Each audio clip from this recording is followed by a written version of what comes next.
ఆ సమాధానం తెలియకనే పిచ్చోనే పోయి తిరుగుతున్నాం మొత్తం ఇవంతా స్ట్రెస్ ఈ ఒత్తిడి అంతా బాగా అవుతుంది సమాధానం చెప్పకనే.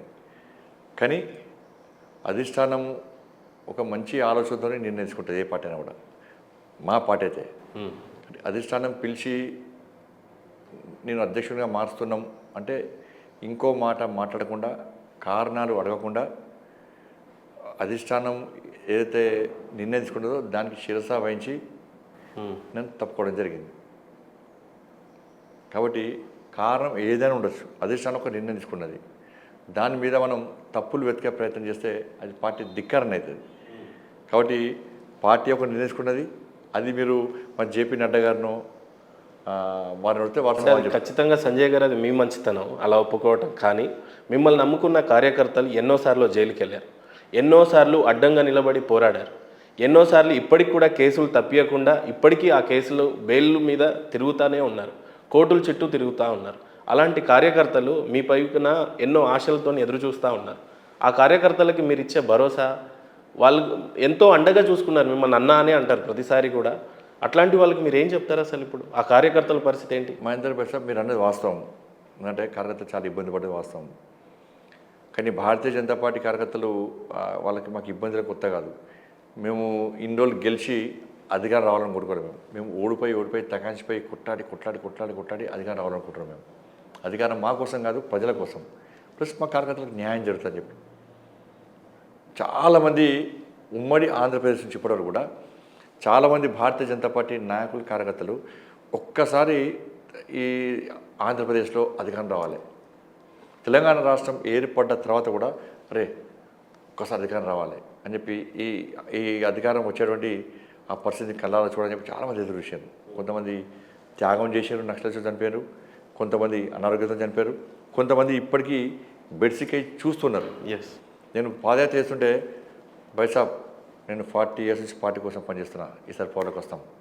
బైసాబ్ నేను 60 years పనిచేస్తున్నా, నేను పార్టీ కోసం పనిచేస్తున్నా, అధికారంలోకి వస్తాం, ఇట్లా చెప్తా ఉన్నారు. ఈ క్రమంలో నాకు కొంచెం అగ్రెసివ్నెస్ ఎక్కువ. నేను నా లోపల ఏముండదు, నాకు ఇప్పటికీ బీపీ షుగర్ ఏం లేదు, ఎందుకంటే లోపలే పెట్టుకున్నాం, బోలాగా మాడతా, అబద్ధాలు చెప్పుకున్నతో కాదు, ఓపెన్గా మాడతా, మంచి అంటే చెడు చెడంట. నాకు ఈ స్వార్థము, కల్వశము, అహంకారము నాకు ఏముండదు. నేను ఎప్పుడు నవ్వుకుంటూ మాడతా, నా ఇబ్బందులు ఏముండా నేను పడతా తప్ప నా ఇబ్బందులు ఇంకా రుద్దే ప్రయత్నం చేయాలి. కాబట్టి కార్యకర్తలకు ఒక విశ్వాసం ఏర్పడ్డది. అంటే ఒక టైంలో బీజేపీ ఎలా అయిపోయిందని అంటే ఖచ్చితంగా బీఆర్ఎస్కి ప్రత్యామ్నాయం బీజేపీ అన్న దశకు వచ్చింది.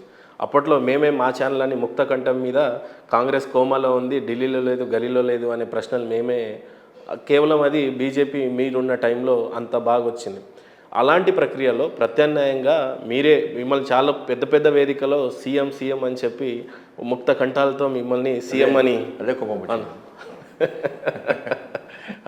వచ్చింది. ఇప్పుడు కార్యకర్తలు ఫస్ట్ నుంచి కూడా భారతీయ జనతా పార్టీ కార్యకర్తలు ఓడిపోతే నారాజు కావడము, గెలిస్తే ఉపయోగపోవడం అనేది ఉండదు. ఇప్పుడు భారతీయ జనతా పార్టీ కార్యకర్తలకు మాకు ఎప్పుడు కూడా మేము ఎప్పుడు జోష్లో ఉంటాం.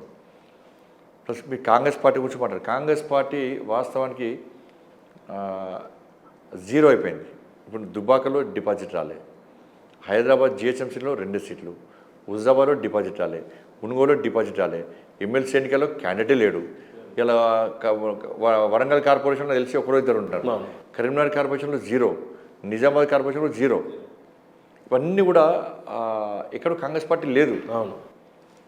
భారతీయ జనతా పార్టీ ఎక్కడ పోయినా కూడా ఇంత వాతావరణం రావడానికి కారణం ఏంటంటే మా కార్యకర్తలు ప్రాణాలు తెగించి కొట్లాడుతున్నారు. మీరు అన్నట్టు ఇంత ఫైట్ చేసిన తర్వాత, కొట్లాడిన తర్వాత కార్యకర్తల లోపల ఇంకా జోష్ వచ్చేసింది.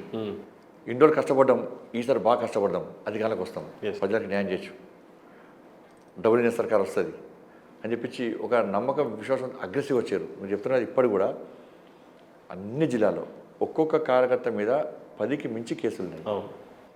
ఇలా గుర్రంపోడు ఇష్యూ జరిగినప్పుడు ఇలా అనేక కార్యకర్తలు జైలుకు పోయారు.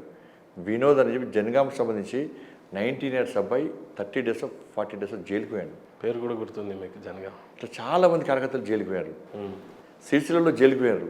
నల్గొండలో నిరుద్యోగ సమస్య మీద ఫైట్ చేస్తుంటే రాష్ట్ర కార్యదర్శి శ్రీనివాస్ గౌడ్ గారితో పాటు చాలామంది అక్కడ లోకల్ నాయకులందరూ కూడా 20 days జైలుకు పోయారు. దసరా లేదు, దీపావళి లేదు.